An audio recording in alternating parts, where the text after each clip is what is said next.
Females ಅಲ್ಲಿ ಸಾಮಾನ್ಯವಾಗಿ ಕಾಡುವಂತಹ PCOS irregular period cycle ಅಂದ್ರೆ PCOS ಒನ್ ಆಫ್ ದ ಕಾರಣಗಳಿರಬಹುದು ಅಂತ. ಎವ್ರಿ ಮಂತ್ ಪೀರಿಯಡ್ಸ್ ಆಗ್ತಾ ಇದ್ರೂ ಕೂಡ ಏನೋ ಒಂದು ಇರ್ರೆಗ್ಯುಲಾರಿಟಿ ಇರುತ್ತೆ. ಫ್ಲೋನಲ್ಲಿ ಬ್ಲಡ್ ಕ್ಲಾಟ್ಸ್ ನ ಜಾಸ್ತಿ ನೋಡ್ತಾರೆ. ಸೊ ಬ್ಲಡ್ ಕ್ಲಾಟ್ಸ್ ಅಲ್ಲಿ ಕೂಡ ಕಲರ್ ವೇರಿಯೇಷನ್ಸ್ ಇರುತ್ತೆ ತುಂಬಾ. Red colour, pink colour, brown colour, black colour. We friends ಅನ್ಕೊಂಡ್ವಿ ಅವನಿಗೆ PCOS PCOD ಏನಾದ್ರು ಪ್ರಾಬ್ಲಮ್ ಇರ್ಬೋದು, ಚೆಕ್ ಮಾಡಿಸ್ಬಿಡು ಅಂತ. ಹಾಗಿದ್ರೆ ಸಣ್ಣಗಿರೋರಿಗೆ ಪ್ರಾಬ್ಲಮ್ ಇರಲ್ವಾ, ದಪ್ಪ ಇರೋರು ಮಾತ್ರ ಇರುತ್ತಾ ಅಂತ? ಒಂದ್ಸಲ ಈ ಮೇಲ್ ಹಾರ್ಮೋನ್ಸ್ ಏನಿರುತ್ತೆ, ಆಡ್ರೋಜನ್ಸ್ ಅಂತ ಏನ್ ಕರಿತೀವಿ, ಅದು ಕೂಡ ಪ್ರೊಡ್ಯೂಸ್ ಆಗ್ತಾ ಇರುತ್ತೆ ಫಿಮೇಲ್ ಬಾಡಿನಲ್ಲಿ. ಅಂದ್ರೆ ಪ್ರೆಗ್ನೆಂಟ್ ಆಗೋದಕ್ಕೆ, ಕನ್ಸೀವ್ ಆಗೋದಕ್ಕೆ ತುಂಬಾ challenging if they are under going this PCOS ಅನ್ನೋದು ಒಂದು ಕೂಡ ಇದೆ. ಕನ್ಸೀವೇ ಆಗೋದಿಲ್ಲ ಅನ್ನೋದು ಮಿತ್.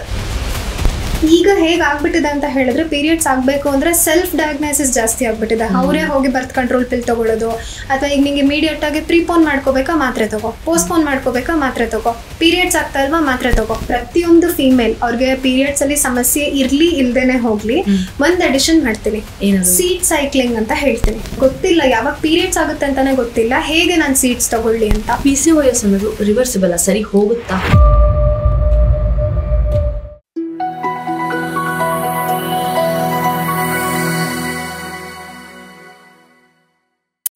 ನಮಸ್ಕಾರ, ವೆಲ್ಕಮ್ ಟು GSS ಮಾಧ್ಯಮ, ಕನ್ನಡದ best health and wellness channel. ನಮ್ಮ ಮಾಧ್ಯಮದ ಚಾನೆಲ್ ನಲ್ಲಿ ಹೆಲ್ತ್ ಬಗ್ಗೆ ಸುಮಾರು ವಿಷಯಗಳನ್ನ ಮಾತಾಡ್ತಾ ಇದೀವಿ. ಇವತ್ತು ಒಂದು ಜೆಂಡರ್ ಸ್ಪೆಸಿಫಿಕ್ ಇಶ್ಯೂ ಬಗ್ಗೆ ಮಾತಾಡ್ತೀವಿ. ಫೀಮೇಲ್ಸ್ ಅಲ್ಲಿ ಸಾಮಾನ್ಯವಾಗಿ ಕಾಡುವಂತಹ ಇರೆಗ್ಯುಲರ್ ಪೀರಿಯಡ್ಸ್, ಅದಕ್ಕೆ ಕಾರಣ ಸಾಕಷ್ಟು ಇರಬಹುದು. ಅದರಲ್ಲಿ ಒಂದು ಟಾಪಿಕ್ ಇವತ್ತು ನಾವು ಡಿಸ್ಕಸ್ ಮಾಡ್ತಾ ಇದೀವಿ, ದಟ್ ಈಸ್ PCOS. ಏನಿದು, ಹೇಗ್ ಗೊತ್ತಾಗತ್ತೆ? ತುಂಬಾ ನನಗೂ ಇದೇ ಸಮಸ್ಯೆ ಇದೆ ರೂಪ, ನಂಗೂ ಇದೇ ವಿಷಯ ಬೇಕಾಗಿತ್ತು, ಕಾಯ್ತಾ ಇದೆ ಅಂತ ನೀವೇನಾದ್ರೂ ಅನ್ಕೋತಾ ಇದ್ರೆ ಇವತ್ತು ಅದ್ರ ಬಗ್ಗೆ ಚರ್ಚೆ ಮಾಡೋಣ with food and nutrition expert miss Megha ಅವ್ರ ಜೊತೆಗೆ. ಮೇಘಾ ನಮಸ್ಕಾರ. ಹಲೋ, ನಮಸ್ಕಾರ ರೂಪಾ. ಹೇಗಿದ್ದೀರಾ? ನಾನ್ ಚೆನ್ನಾಗಿದ್ದೀನಿ, ನೀವ್ ಹೇಗಿದ್ದೀರಾ? ಚೆನ್ನಾಗಿದ್ದೀನಿ. ನಾನು ನೀವು ಬೀಯಿಂಗ್ ಫೀಮೇಲ್ಸ್ ಚೆನ್ನಾಗಿದೀವಿ ಅಂತ ಹೇಳ್ತಾ ಇದೀವಿ. ಎಷ್ಟೋ ಜನ ಮೇಲ್ ಚೆನ್ನಾಗಿದೀವಿ ಅಂತಾರೆ, ಬಟ್ ಇಂಟರ್ನಲ್ಲಿ ಒಂದಷ್ಟು ಸಫರಿಂಗ್ಸ್, ಅದರಲ್ಲಿ when it comes to period cycle ಅಂತ ಬಂದಾಗ, ವಿಚ್ ಇಸ್ ಆಲ್ಮೋಸ್ಟ್ ಒಂದು ಮೇಜರ್ ಇಶ್ಯೂ ಫೀಮೇಲ್ಸ್ ನ ಕಾಡ್ತಾ ಇರುವಂತದ್ದು. ಸೊ ಇವತ್ತು ಅದ್ರ ಬಗ್ಗೆ ನಿಮ್ಮಿಂದ ತಿಳ್ಕೊಳ್ಳುವಂಥದ್ದು, ಫುಡ್ ಅಂಡ್ ನ್ಯೂಟ್ರಿಷನ್ ಎಕ್ಸ್ಪರ್ಟ್ ಆಗಿ ಫುಡ್ ಅಲ್ಲಿ ನ್ಯೂಟ್ರಿಷನ್ ಎಷ್ಟು ದೊಡ್ಡ ಪಾತ್ರ ವಹಿಸುತ್ತೆ ಈ ಒಂದು ಪ್ರಾಬ್ಲಮ್ಗೆ ಅಂತ ತಿಳ್ಕೊಳ್ಳೋ ಕುತೂಹಲ ನಮ್ಮದು. Firstly we want to know PCOS ಅಂತ ಏನ್ ಕರಿತೀವಿ ಅದನ್ನ ಏನ್ ಹಾಗಂದ್ರೆ ಅಂತ. ಬಿಕಾಸ್ ನನಗೆ ಗೊತ್ತಿರೋದಿಷ್ಟೇ, ಇರೆಗ್ಯುಲರ್ ಪೀರಿಯಡ್ ಸೈಕಲ್ ಅಂದ್ರೆ PCOS ಒನ್ ಆಫ್ ದ ಕಾರಣಗಳಿರಬಹುದು ಅಂತ. What is PCOS? ಅದು ಹೇಗೆ ಡಯಾಗ್ನೈಸ್ ಮಾಡ್ಕೊಳ್ಳೋದು? ಸೊ PCOS ಅಂದ್ರೆ ಅದ್ರ ನೇಮ್ ಅಲ್ಲೇ ಫಸ್ಟ್ ಅಬ್ರಿವೇಷನ್ ಅಥವಾ ಅದ್ರ ನೇಮ್ ಏನ್ ಹೇಳುತ್ತೆ ಅಂತ ಅರ್ಥ ಮಾಡ್ಕೊಳ್ಳೋಣ. ಪಾಲಿಸಿಸ್ಟಿಕ್ ಓವೇರಿಯನ್ ಸಿಂಡ್ರೋಮ್ ಅಂತ ನಾವೇನ್ ಕರಿತೀವಿ.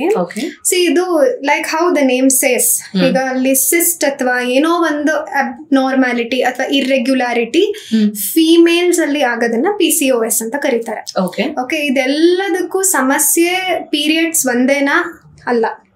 ಓಕೆ, ಇದೆಲ್ಲದಕ್ಕೂ ಕೆಲವೊಬ್ಬರಿಗೆ ಪೀರಿಯಡ್ಸ್ ರೆಗ್ಯುಲರ್ ಆಗಿ ಆಗ್ತಾ ಇರುತ್ತೆ. ಎವ್ರಿ ಮಂತ್ ಪೀರಿಯಡ್ಸ್ ಆಗ್ತಾ ಇದ್ರೂ ಕೂಡ ಏನೋ ಒಂದು ಇರ್ರೆಗ್ಯುಲಾರಿಟಿ ಇರುತ್ತೆ. ಏನು ಆ ಇರ್ರೆಗ್ಯುಲಾರಿಟೀಸ್ ಅಂತ ಕೇಳಿದ್ರೆ, ತುಂಬಾ ಫೇಶಿಯಲ್ ಹೇರ್ ಗ್ರೋತ್ ಇರುತ್ತೆ. ಅಂದ್ರೆ ಯಾವ ಜಾಗದಲ್ಲಿ ಕಾಮನ್ ಆಗಿ ಫಿಮೇಲ್ಸ್ಗೆ ಅಥವಾ ಹೆಂಗಸರಿಗೆ ಹೇರ್ ಗ್ರೋತ್ ಇರೋದಿಲ್ಲ ಅಂತ ಜಾಗದಲ್ಲೆಲ್ಲ ಕಾಣಿಸ್ಕೊಳ್ಳುತ್ತೆ ಹೇರ್ ಗ್ರೋತ್. ಮತ್ತೆ ಆಕ್ನೆ ಅಂದ್ರೆ ಪಿಂಪಲ್ ಅಂತ ಹೇಳ್ತೀವಲ್ಲ, ಪಿಂಪಲ್ಸ್ ಜಾಸ್ತಿ ಇರುತ್ತೆ. ಮತ್ತೆ ಪೀರಿಯಡ್ಸ್ ರೆಗ್ಯುಲರ್ ಆಗಿ ಆಗುತ್ತೆ, ಆದ್ರೂ ಕೂಡ ಫ್ಲೋ ಇರ್ರೆಗ್ಯುಲಾರಿಟಿ ಇರುತ್ತೆ. ಕೆಲವೊಬ್ಬರಿಗೆ ತುಂಬಾ ಫ್ಲೋ ಆಗುತ್ತೆ, ಕೆಲವೊಬ್ಬರಿಗೆ ಫ್ಲೋ ಆಗೋದೇ ಇಲ್ಲ. ಅಂಡ್ ಫ್ಲೋ ನಲ್ಲಿ ಬ್ಲಡ್ ಕ್ಲಾಟ್ಸ್ ನ ಜಾಸ್ತಿ ನೋಡ್ತಾರೆ. ಸೊ ಬ್ಲಡ್ ಕ್ಲಾಟ್ಸ್ ಅಲ್ಲಿ ಕೂಡ ಕಲರ್ ವೇರಿಯೇಷನ್ಸ್ ಇರುತ್ತೆ ತುಂಬಾ. Red colour, pink colour, brown colour, black colour, white discharge ಜಾಸ್ತಿ ಆಗೋದು. ಸಿ ಇದೆಲ್ಲಾನು ಇಂಡಿಕೇಶನ್ಸ್ ಟೆಲ್ಲಿಂಗ್ ಒಳಗಡೆ ಫಿಮೇಲ್ ಹಾರ್ಮೋನ್ ಏನ್ ಪ್ರೊಡ್ಯೂಸ್ ಆಗ್ಬೇಕೋ ಅಥವಾ ಫಿಮೇಲ್ ರೆಪ್ರೊಡಕ್ಟಿವ್ ಆರ್ಗನ್ ಸಿಸ್ಟಮ್ ಏನಿದೆ ಅದರಲ್ಲಿ ಏನೋ ಒಂದು ಸಮಸ್ಯೆ ಇದೆ ಅಂತ ಅಷ್ಟೇ. ಸೊ ಇದೆಲ್ಲ ಕೆಲವೊಬ್ರಿಗೆ ಆಗ್ತಿದ ತಕ್ಷಣ ಏನ್ ಅನ್ಕೊಂತಾರೆ, ನನಗಿದಿದೆ ಅಂತ ಅನ್ಕೊಂತಾರೆ. ಸಿ ಇದೇ ಇಲ್ಲ ಡಿಸ್ಕಸ್ ಮಾಡ್ಬೇಕು. ರೈಟ್ ರೈಟ್ ಒಂದೇ ಸಲ ಕನ್ಕ್ಲೂಡ್ ಮಾಡಕ್ಕಾಗಲ್ಲ. So that is PCOS. ಹೇಗೆ ಡಯಾಗ್ನೈಸ್ ಮಾಡೋದು ಅಂತಾನು ಹೇಳಿದ್ರಿ. ನನಗೆ ಒಂದು ಕುತೂಹಲ ಪರ್ಸನಲಿ, ನನ್ನ ಫ್ರೆಂಡ್ ಹೀಗೆ ಒಬ್ಳು, ಶಿ ವಾಸ್ ಓವರ್ ಅಂದ್ರೆ ಒಬೇಸ್ ಇದ್ರು. ಸೊ ಅವಾಗ ಅವಳಿಗೆ ಫೇಶಿಯಲ್ ಹೇರ್ ಅದೆಲ್ಲ ಜಾಸ್ತಿ ಇತ್ತು.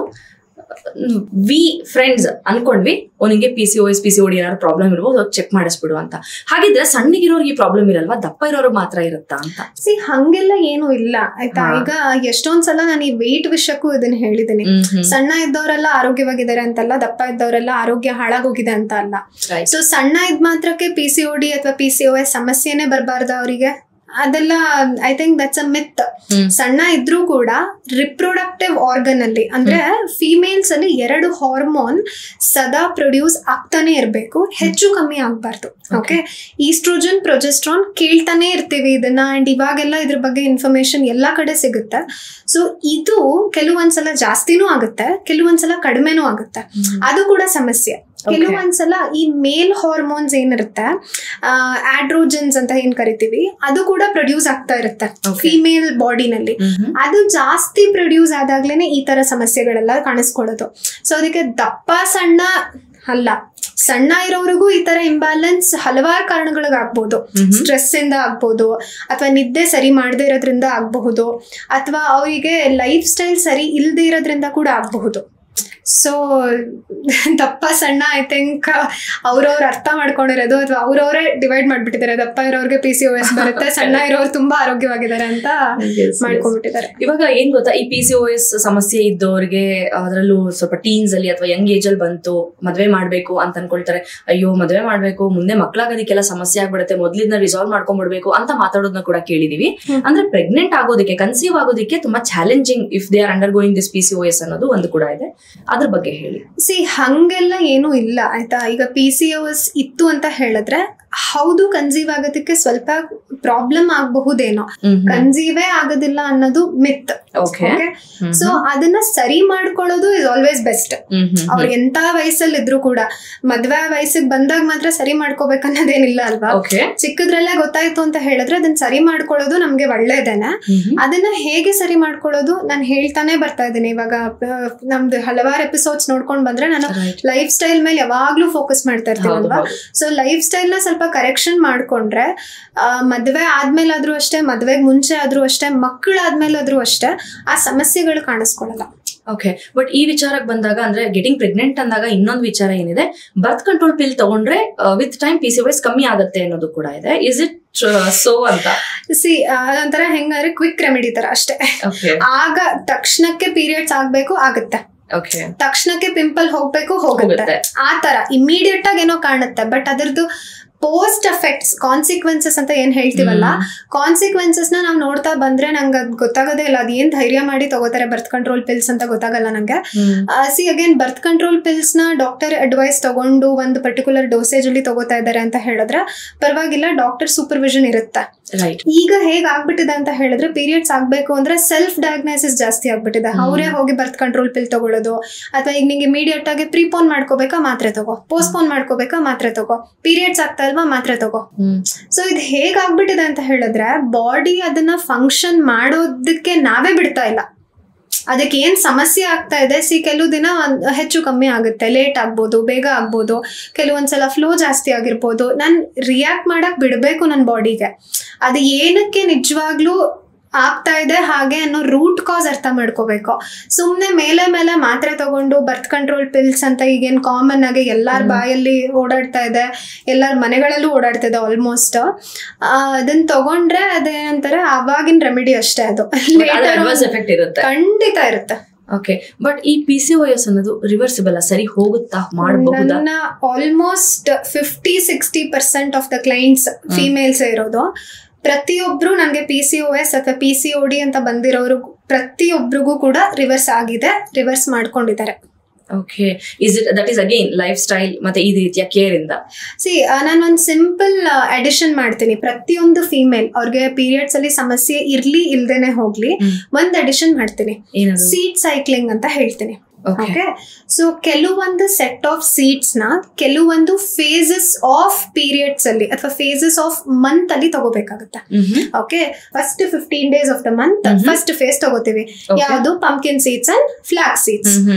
ಸೆಕೆಂಡ್ ಫೇಸ್ 16ನೇ ದಿನದಿಂದ 30ನೇ ದಿನದ ತನಕ ಇನ್ನ 2 ಸೀಡ್ಸ್ ನ ತಗೋಬೇಕಾಗುತ್ತೆ, sunflower seeds and sesame seeds ಅಂತ.